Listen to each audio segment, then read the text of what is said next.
श्री शिवाय नमस्तुभ्यम। हर हर महादेव। पंडित प्रदीप जी मिश्रा द्वारा श्री शिव महापुराण कथा नंदनपुर शारदा महाराष्ट्र में शुरू हो गई है। ये 5 दिवसीय शिव महापुराण कथा है जो 1 अप्रैल से लेकर 5 अप्रैल 2025 तक चलेगी। कथा का समय है दोपहर को 1 बजे से लेकर शाम को 4 बजे तक। कथा आस्था टीवी और यूट्यूब चैनल के माध्यम से लाइव देखी जा सकती है। चैत्र नवरात्र के विशेष दिन में किए जाने वाले विशेष 2 उपाय जो कि नवरात्र की पंचमी तिथि पर किए जाते हैं। उपाय क्या है, कैसे करना है, इसके लिए वीडियो को पूरा देखें ताकि कोई भी उपयोगी जानकारी आपसे ना छूटे। आज 1 अप्रैल 2025 पहले दिन की कथा पूर्ण हो चुकी है। कथा में गुरुजी ने कुल मिलाकर 11 उपाय पत्र और उपयोगी जानकारियां दी है। सभी की जानकारी आपको इस वीडियो के माध्यम से प्राप्त होगी। यदि किसी कारणवश आप आज की कथा नहीं सुन पाए तो पूरी कथा का रसतत्व आपको इस छोटे से वीडियो के माध्यम से प्राप्त होगा। आइए शुरू करते हैं। कथा शुरू करते ही गुरुजी ने कहा, शहादा। शहादा का मतलब क्या होता है? शहादा का मतलब होता है भरोसा, विश्वास। और ये आप लोगों का विश्वास है, आप लोगों का भरोसा दृढ़ हुआ है, तभी ये शिव महापुराण कथा आप तक पहुंच रही है। बढ़ते हैं कथा की दूसरी विशेष जानकारी की ओर। गुरुजी ने कहा, लंका के रहने वाले रावण के नगरवासी ने ऐसा कौन सा पुण्य किया है जो कि राम भगवान को पैदल चलकर लंका की ओर आना जाना पड़ा। और हम भगवान की भक्ति क्यों करते हैं? ताकि हमें मोक्ष मिल सके। तो रावण की लंका में रहने वाले सभी रहवासियों ने एक पुण्य किया था। जब रावण शंकर भगवान को पूजन अर्चन करता था, लंका के सभी वासी भी रावण को देखकर शिवलिंग पर जल चढ़ाना शुरू कर देते थे। इसीलिए उन्हें भगवान के दर्शन हुए हैं। बढ़ते कथा की तीसरी विशेष जानकारी क्यों। गुरुजी ने कहा, आजकल इंस्टाग्राम, यूट्यूब, फेसबुक में कई ऐसे वीडियो देखने को मिल रहे हैं। इस राशि के शनि की नैया है समाप्त हो गई है, इस राशि में लग गई है। कई प्रकार के ऐसे मैसेज देखने को मिल रहे हैं, वीडियो देखने को मिल रहे हैं। साढ़े सती खत्म हो गया है, सारा सती लग गया है, ये हो गया है, वो हो गया है। तो एक बात ध्यान से सुनिएगा। गुरुजी ने कहा है कि शंकर की पूजन करने वाले, शंकर पर 1 लोटा जल चढ़ाने वाले पर कभी शनि की कुदृष्टि नहीं पड़ती है। शिव महापुराण में इतना लिखा है कि अगर आपके कॉलोनी या क्षेत्र का कोई एक भी व्यक्ति 1 लोटा जल लेकर शिवलिंग पर अर्पित करता है तो उससे पूरे क्षेत्र में कभी भी किसी को शनि की सारी शक्ति ढैया नहीं लग सकती। बढ़ते कथा के चौथी विशेष जानकारी की ओर। नेहा जी पत्र लेकर आई। 8 साल से मेरे पति सरकारी नौकरी की तैयारी कर रहे थे पर नौकरी नहीं लग रही थी। ननद के घर संतान सुख नहीं था। तब किसी के कहने पर पशुपतिनाथ का व्रत किया। बाबा से ननद के घर संतान और पति की नौकरी की कामना कर ली और व्रत पूर्ण हुआ तो पता चला कि ननद का गर्भ ठहर गया है और कुछ ही दिन निकले थे कि पति की सरकारी नौकरी लग गई है। इसी का आभार व्यक्त करने कथा पंडाल में आई हूँ। बढ़ते कथा की 5वीं विशेष जानकारी की ओर।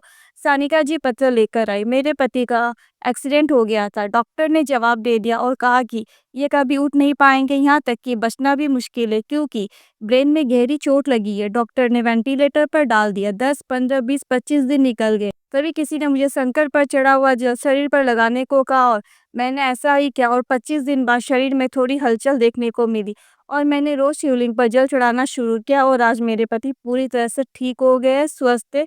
इसी का आभार व्यक्त करने कथा पंडाल में आई हूँ। बढ़ते कथा की 6ठी विशेष जानकारी को। वैशाली जी पत्र लेकर आई। मेरी शादी 1996 में हुई थी। 30 साल हो गए, हमारे घर संतान का सुख नहीं था। 16 साल तक हमने खूब इलाज करवाया पर कहीं से भी संतान सुख प्राप्त नहीं हुआ। अब औलाद नहीं हो सकती, मन में आ गया, विचार कर लिया कि अब औलाद हमें हो ही नहीं सकती। एक बार टीवी में आपकी कथा सुनी और आपके बताए सफेद आकड़ी की जड़ का प्रयोग किया। हमने भी किया, पशुपतिनाथ का व्रत भी किया पर गर्भ नहीं ठहरा। सीहोर जाने का मन हुआ, वहां पर कंकर शंकर का पूजन करके आई और 5 महीने बाद गर्भ ठहर गया और 5 महीने के बाद गिर भी गया। इसके बाद अपने पिता कुबेर भंडारी के द्वार चली गई और इसके बाद फिर से मेरा गर्भ ठहर गया और 30 साल के बाद मुझे संतान सुख की प्राप्ति हुई है। इसी का आभार व्यक्त करने कथा पंडाल में आई हूँ। बढ़ते हैं कथा की 7वीं विशेष जानकारी क्यों। रेखा जी पत्र लेकर आई। कई दिनों से पेट में दर्द हो रहा था, पेट में गठान बताई गई और डॉक्टर को दिखाए तो डॉक्टर ने रिपोर्ट आगे भेजी तो पता चला कि 4th स्टेज का कैंसर हो गया है। किसी ने मंदिर जाने को कहा, जल चढ़ाने को कहा। जल चढ़ाकर जल और बेलपत्र का आचमन करना शुरू किया। सूरत की कथा पंडाल में बैठकर सुनी और मिट्टी को पूरे शरीर में लगाई और पैदल चलकर कथा पंडाल में जाने लगी।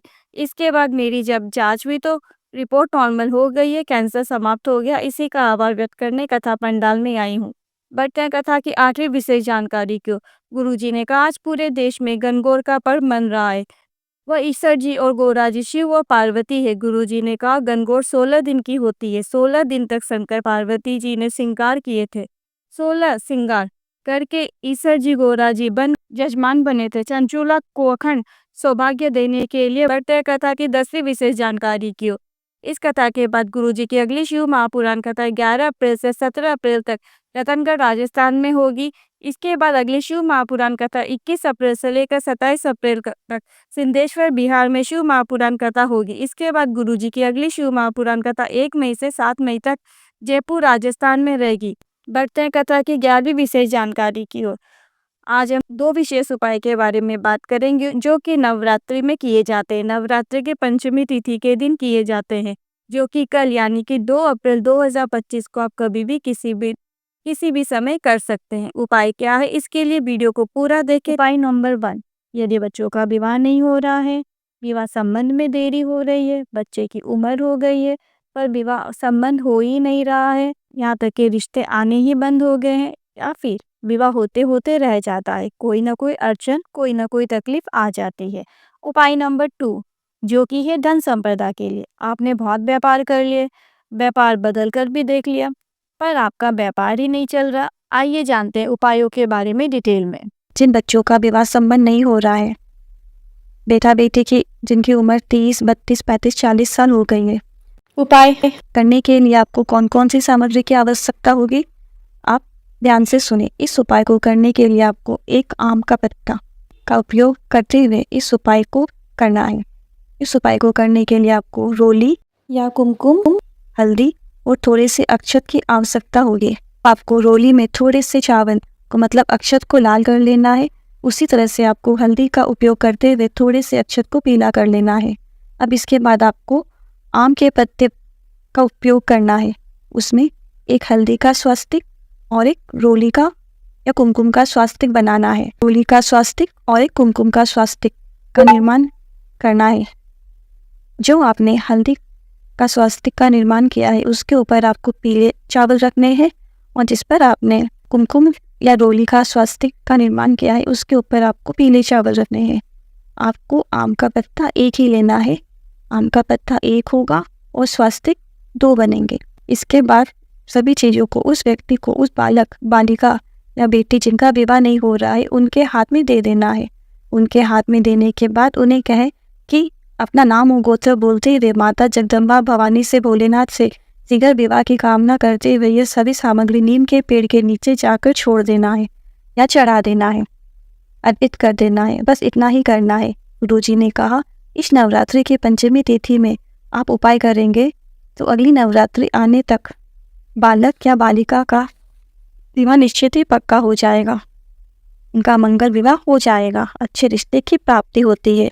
अब आपके अगर बच्चे ये उपाय नहीं कर रहे हैं या खुद जाकर नीम के पेड़ के नीचे नहीं चढ़ा रहे हैं या अर्पित कर रहे हैं, तो आप भी ये विधान कर सकते हैं। लेकिन इस विधान में आपको इतना ध्यान रखना है कि आपको जब आप चढ़ाने जाएं नीम के पेड़ के नीचे, तो जिन बच्चों का विवाह नहीं हो रहा या जिसका विवाह करना है, बेटा या बेटी, उस स्वास्तिक और हल्दी कुमकुम का चावल चढ़ाने के बाद आपको ये आम का पत्ता जो आपने तैयार किया है नीम के पेड़ के नीचे चढ़ाने के लिए, उस बच्चे का बस हाथ ही लगवा लें, और उसके बाद आप खुद नाम, गोत्र और विवाह की कामना करके नीम के पेड़ के नीचे चढ़ा सकते हैं।